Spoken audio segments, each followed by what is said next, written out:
కాకపోతే మీ మీద కంప్లైంట్ ఏంటంటే మామూలుగా ఒక డైరెక్టర్ సినిమా ఓకే అయ్యేదాకా ఒక స్టోరీ ఉంటుంది, హర్షవర్ధన్ ఎంటర్ అయ్యాక స్టోరీ కంప్లీట్గా మారిపోతుంది.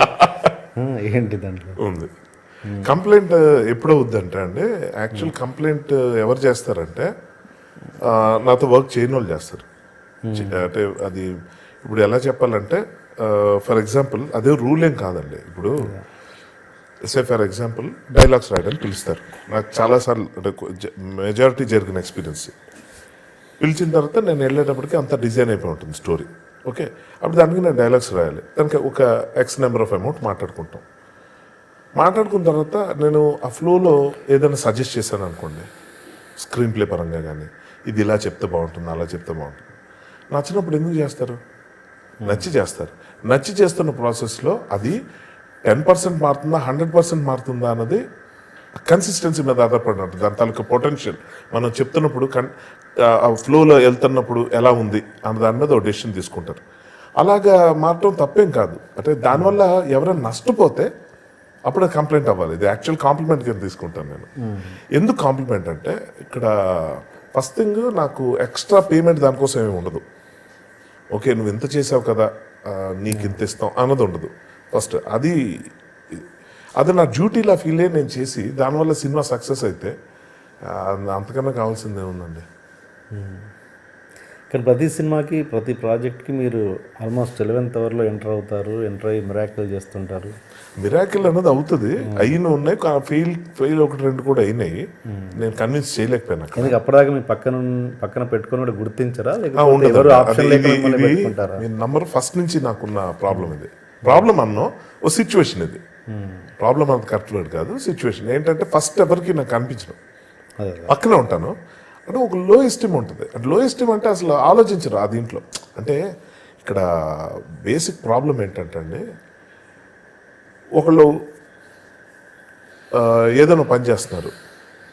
సపోజ్ మీరు యాక్టర్, మీరు రైటింగ్ కూడా చేయగలరు అని చెప్పారు అనుకోండి. మీరు యాక్టర్గా ప్రూవ్డ్ కదా, రైటింగ్ ఎందుకు చేయాలి అని క్వశ్చన్ వస్తుంది. అసలు మీ దగ్గర ఒక వర్షన్ తీసుకుందాం, మీరు ఏం రాస్తున్నారో చూద్దాం, నచ్చితే పెట్టుకుందాం అన్నది రాదు. ఎందుకంటే అది రిస్క్ అయిపోతుంది. అంటే ప్రూవ్డ్ ఎలాగోలా మీరు ప్రూవ్ అయిపోతే నేను ఛాన్స్ ఇవ్వడానికి మీకు రెడీగా ఉంటా. కానీ మిమ్మల్ని మీ ప్రూవ్ చేసుకోవడానికి నేను ఛాన్స్ ఇవ్వలేను. అంటే ఇక్కడ చాలా డబ్బులు, ఎమోషన్స్, ఇమేజ్ వీటన్నిటితో కూడుకున్న పని కాబట్టి అందుకే అవకాశాలు చాలా కష్టం దొరకడం. అంటే దొరకడం కష్టం అంటే దొరికితే అవకాశాలు వస్తే అది ప్రూవ్ చేసుకోవడం చాలా కష్టం అయిపోతుంది అక్కడ.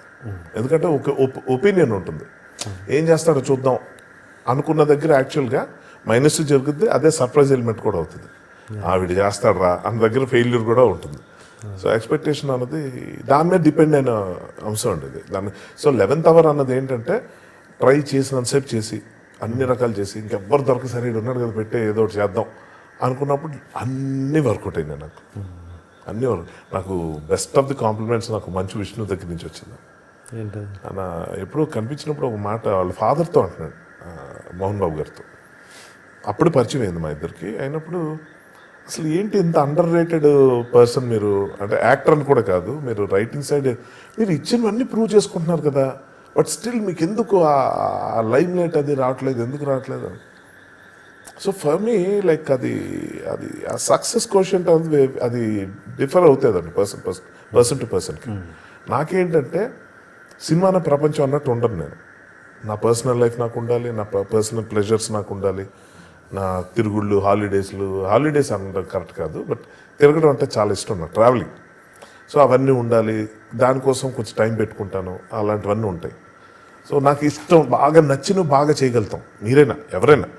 సో అక్కడ డబ్బుల కోసం ఏదో ఒకటి చేసేద్దాం అన్న యావ ఉండదు. ఎందుకంటే అలా వెళ్తే సక్సెస్ కూడా అవ్వచ్చు, అది మనకి టచ్ చేయదు. ఫెయిల్ అయితే అనవసరంగా లేనిపోను గొడవ, కట్టుకున్న కోట గోడతో కూలిపోయినట్టు ఉంటుంది.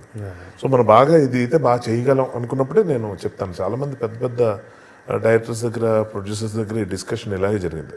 నాకు అంతగా కనెక్ట్ అవ్వకపోతే చెప్పేస్తాను, సార్ ఇది నేను అంతలా చేయలేకపోవచ్చు సార్, మీరు ఆలోచించండి, రిఫ్యూజ్ చేయడానికి నాకు ఏ ప్రాబ్లం లేదు. అంటే నేను ఇప్పుడు రిఫ్యూజ్ చేస్తే మీలాంటి వాళ్ళని ఏదో కాదన్నట్టు, ఇక్కడ మీ నుంచి వచ్చే డబ్బుల్ని ఇవన్నీ వదులుకునే రిస్కే కదా. అంటే వాళ్ళు హర్ట్ అవ్వకూడదని కొంచెం ఎలాబరేట్గా ఇది నా టైప్ కాదు, this not my kind of film, నేను నమ్మను దీన్ని. నాకు అలాగా కొన్ని తప్పుకున్నా కూడా జరిగినాయి. మీరు మామూలుగా పంచ్ డైలాగ్స్కి వ్యతిరేకమా? పంచ్ డైలాగ్స్ అన్న ఉండవు సార్ అసలు, అదేదో అంటారు కానీ పంచ్ అంటే ఏంటి? పంచ్ ఎవరికి పంచ్? పంచ్ అన్నది అసలు ఆ మాటకి అర్థమే నాకు తెలియదు. అంటే సరదాగా అనేస్తాం మనం, ఇంటర్వల్ బ్యాంగ్, పంచ్, ఇవన్నీ కొన్ని సరదాగా క్రియేట్ అయిన టర్మ్స్.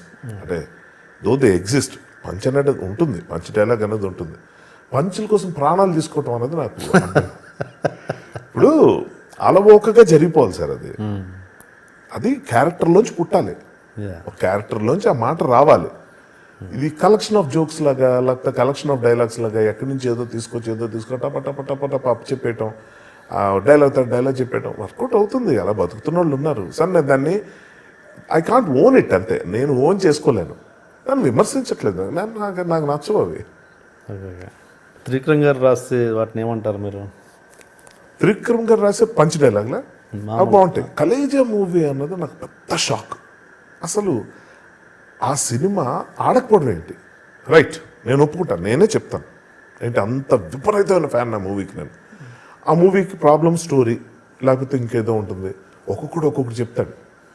వాళ్ళందరికన్నా నేను ఇంకా ఎక్కువ చెప్పొచ్చు. కానీ నేనేమంటానంటే ఆ సినిమా అటువంటి ఫిల్మ్ మూవీ అది మన ఒక స్టోరీ లైన్కి కన్ఫైన్ అయిపోయి ఉండదండి, నా ఉద్దేశం అది. అందులో చాలా గ్రేట్ పర్ఫార్మెన్స్ ఉంటాయి. మహేష్ బాబు చేసిన పర్ఫార్మెన్స్ అంటే ఇంకా నా భూత నా భవిష్యత్తులా ఉంటుంది. ఆ డైలాగ్స్ అసలు పెద్ద పంచులు ఉండవు అందులో. అది నేను అనేది. ఫర్ ఎగ్జాంపుల్, కారు గుద్దేసిన సీన్ ఉంటుంది.